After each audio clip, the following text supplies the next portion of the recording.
little bit about resilience under church dominance. And actually, I meant under the Catholic Church's dominance. I didn't want to put that word Catholic out there on the marquee, but that's what it's about.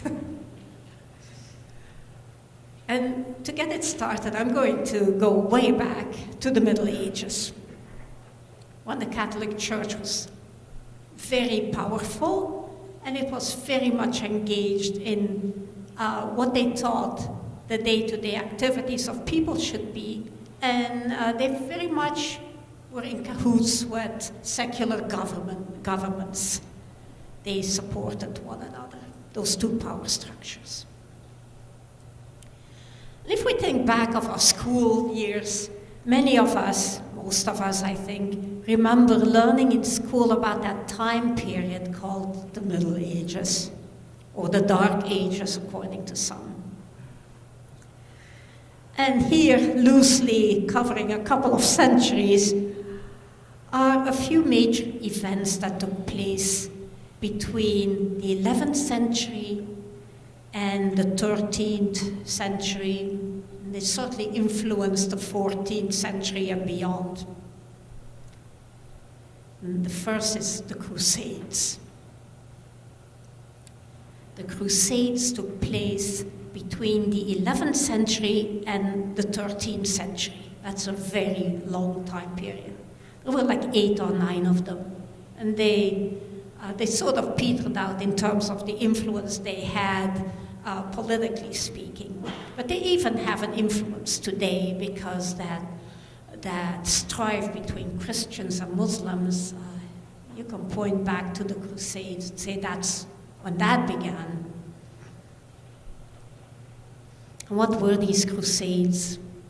Well, essentially, they were aggressive military expeditions that were organized under the leadership of Christians, many of them from the nobility, but also taking with them many people who were commoners. They were the soldiers. These crusades were sanctioned by the Pope with a loose objective. It was a stated objective, but there were many side objectives. But the stated objective was taking back the Holy Land. These crusades didn't just make a straight line to the Holy Land, and they did not just return home after the taking of Jerusalem, because that happened in the First Crusade.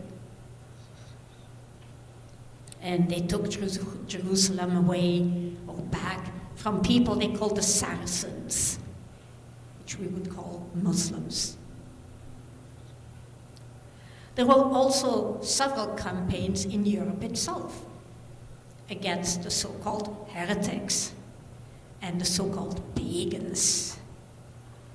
And in the process, many people died, most of them men, but also women and children, people who were annihilated as being part of what we now would call civilians. There were no records of the number of people who died. So there are estimates, and those estimates, they are all over the place. They range from about 3 million people to about 9 million people. And this was at a time when the European population itself had grown to about 60 million. So that's as much as 10% of the population, and most of those people who died were males.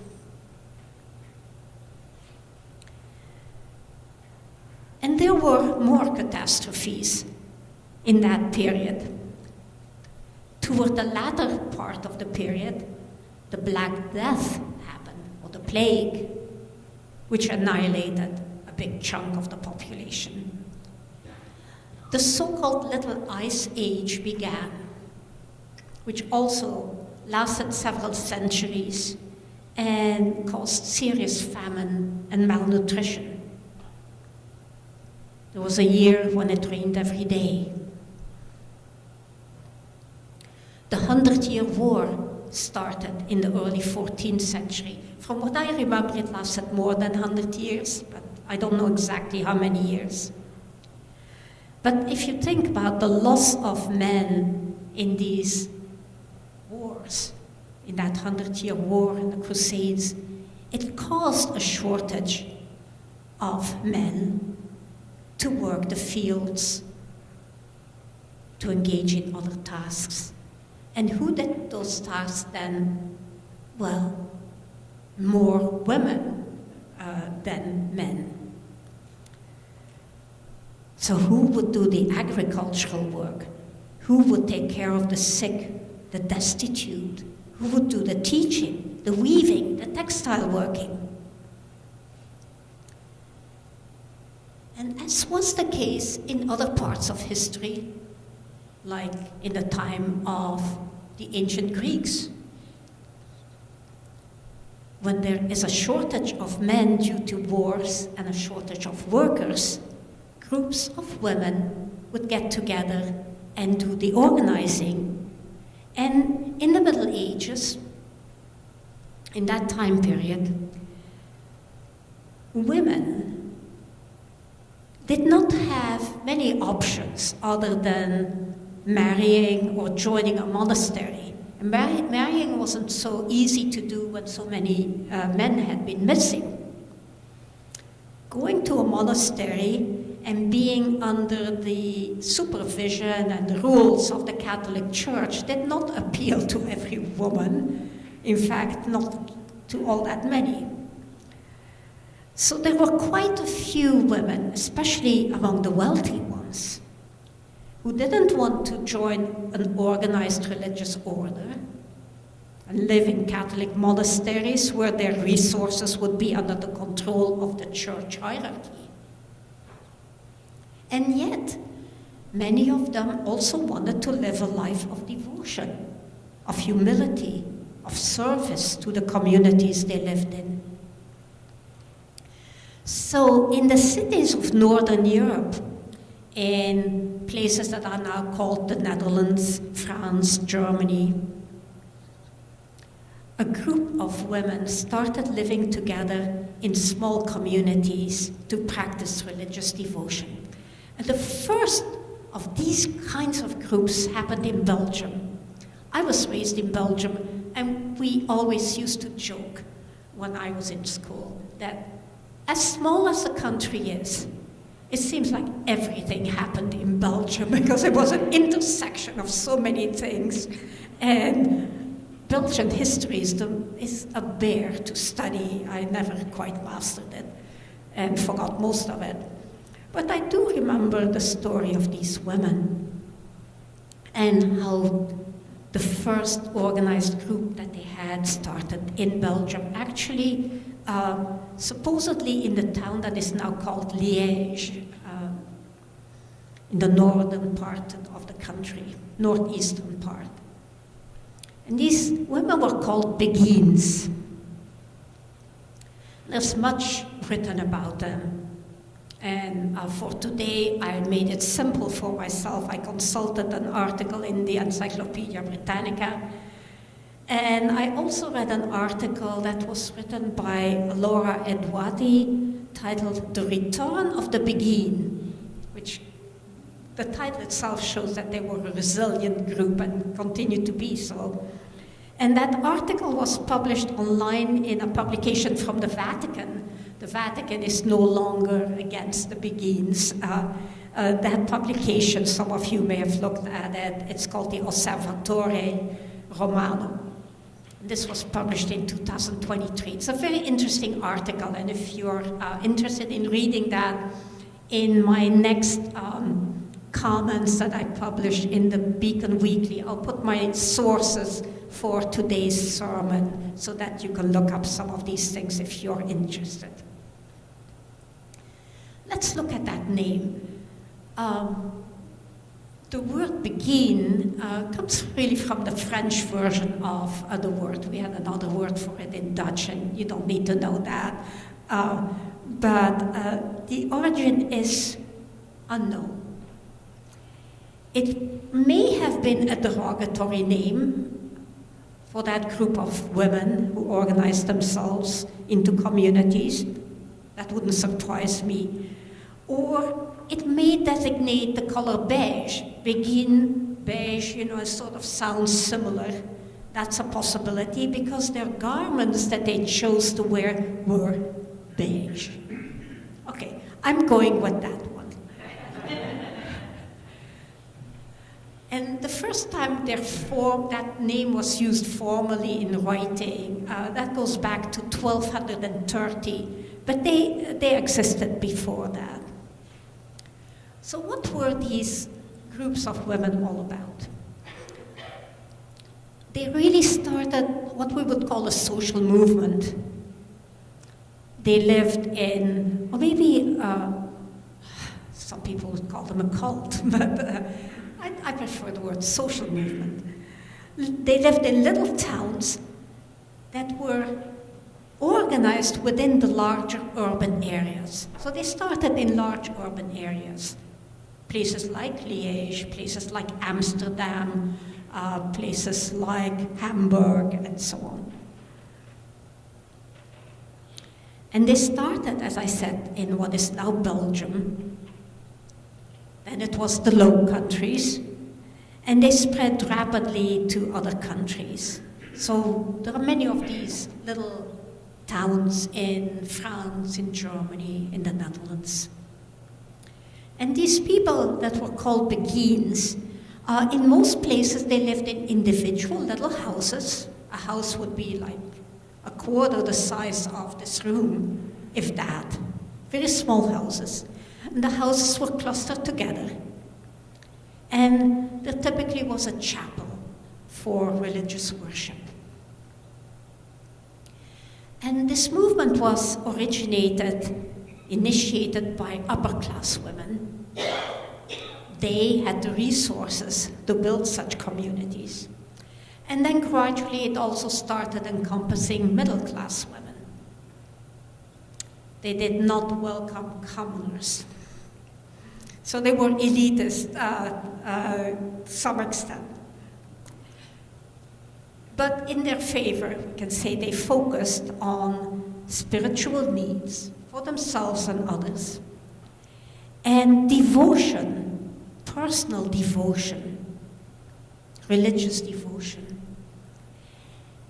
And they filled the void that was caused by the shortage of workers, by the disasters that had befallen people in those times, caused by the overwhelming surplus of unmarried women and widows in the urban areas, not to mention diseases.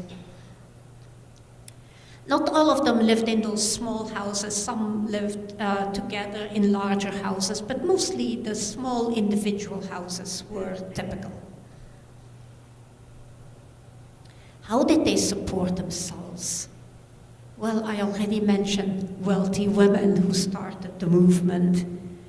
They supported themselves. And in times like the Middle Ages, when most of the resources were really in the hands of the church, which had a hierarchy that was mostly male, at least in the most powerful positions. And the royalty, also the power lay in the hands of males. The nobility, the power lay in the hands of males. What were these women doing all of a sudden who wanted to use their own resources to do their own thing? They were sort of putting a target on themselves. They didn't receive any handouts from the church. They didn't do begging or anything like that. Many, especially in the early part, used their own resources to build these little towns and the houses. And most of them engaged in work that was paid by those who could afford it in the community. What sorts of things did they do? They nursed the sick.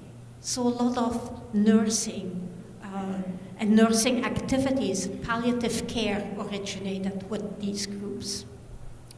They did baking. They made textiles. They made lace. And that lace was sold. Some of it even to the Catholic Church for the altars, you know. They were related to religious orders as well, like the Dominican friars and Franciscan friars.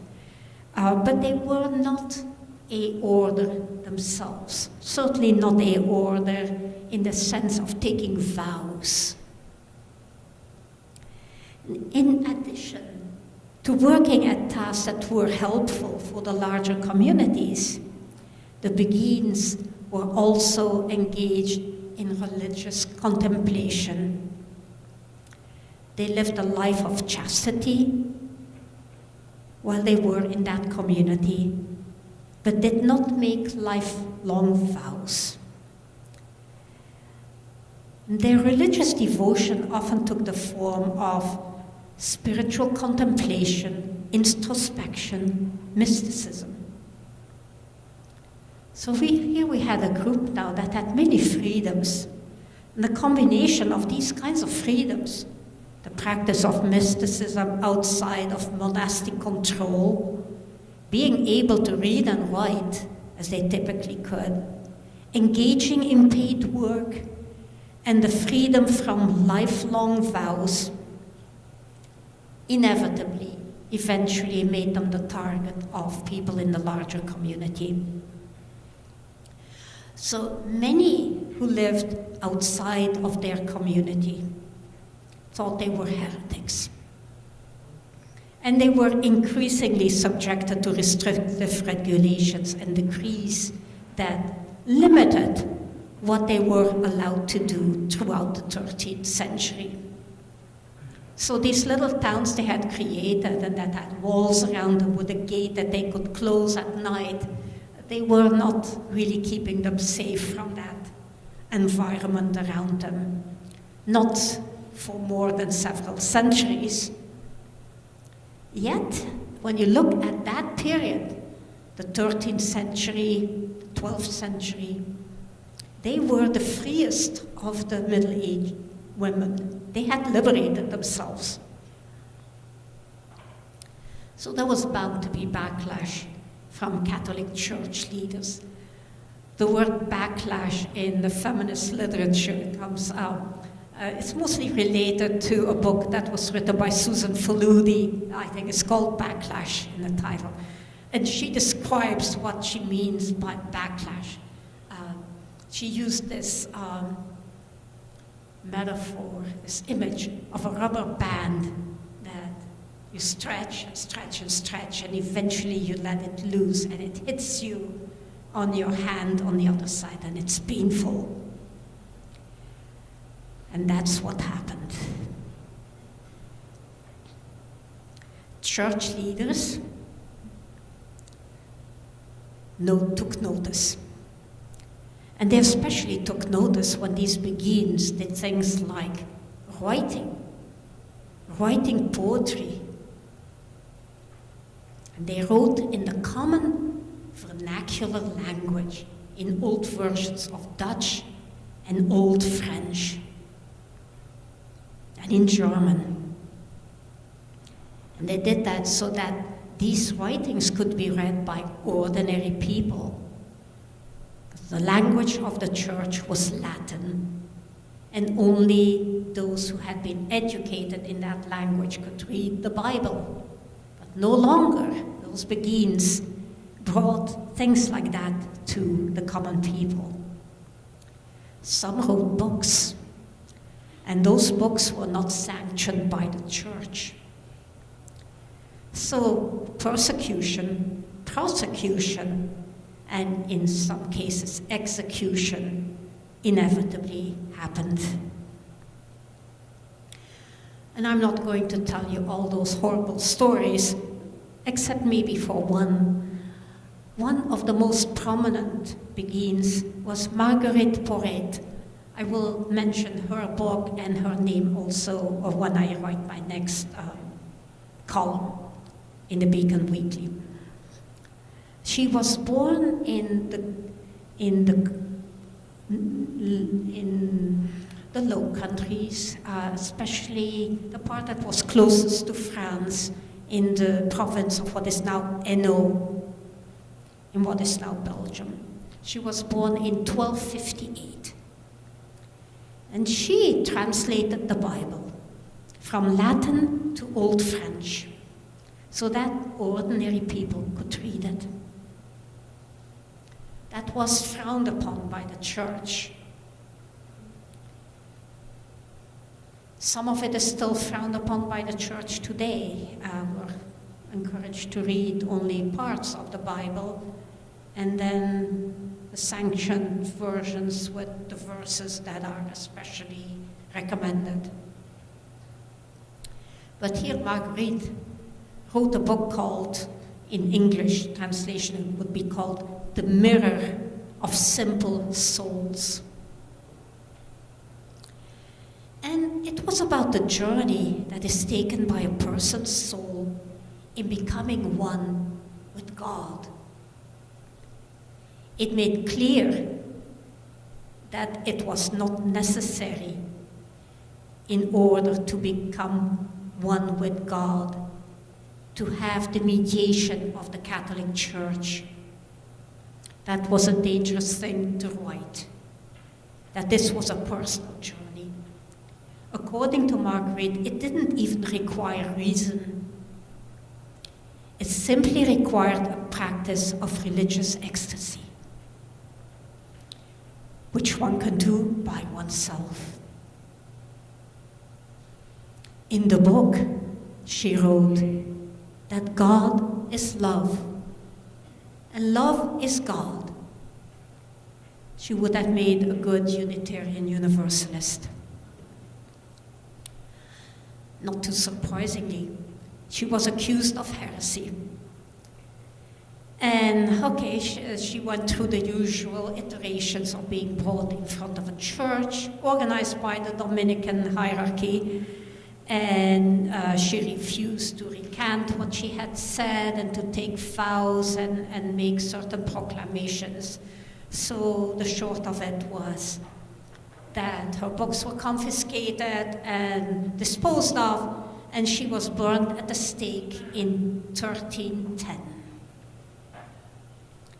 But her book, not all the copies were destroyed. Her book kept being copied and circulated surreptitiously and anonymously, and it was rediscovered and attributed to its author, Marguerite Porret, in the 20th century. And today, that book is considered a major piece of writing that captured Middle Age mysticism.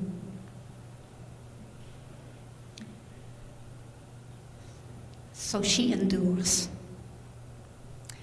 There were other beguines that suffered persecution and sometimes execution as well.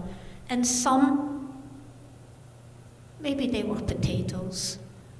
They took the easiest way out and they became part of an organized monastic order that was sanctioned by the church. Others were more like coffee. They transformed themselves, kept practicing, were less obvious, but kept at it, and kept doing works that we would now call charitable works, and they kept writing. But officially, the year after Marguerite was executed at the stake, in the years 1311 and 1312, in Catholic Church history, that was the 15th Ecumenical Council. It was held in Vienna. It's called the Council of Vienna. And there were decrees made. The council had actually met at the request of the French king, King Philip IV, who was grappling with the power of some of those organizations. So it shows you how the church leadership worked with the lay leadership. And decrees were passed at the Council of Vienna that were dissolving, excommunicating some communities. One community was that of the Beguines, but this was also the Ecumenical Council that squashed a much better known religious order, and that was the one of the Knights Templar. So the Beguines kind of took on a position in that persecution that was similar to that huge group, the Knights Templar. But all of them were supposedly diminished and disappeared. But after that ecumenical council, the official policy of the Catholic Church authority started softening. In the 15th century, okay, that took a couple of centuries, but in the 15th century, there was a policy of toleration as far as Beguines were concerned. Meanwhile, of course, the movement had diminished quite drastically. Many of the little towns disappeared, but some of them nowadays are housing for communities like university students, small houses close together on places close to the center of town where universities are located, like the University of Louvain has housing for the campus that is in an old Beguine town. And some of the communities still exist today. They don't live in these little segregated towns that were almost like gated communities. But today they are more spread out. So one of the ways in which they have become more resilient is by spreading out and not being so visible. So over the centuries, they have seen setbacks, persecution, sometimes execution, but they have continued to be devoted to personal spirituality, to charitability in communities, and to an overall message that is centered on love. So may they be an inspiration for us.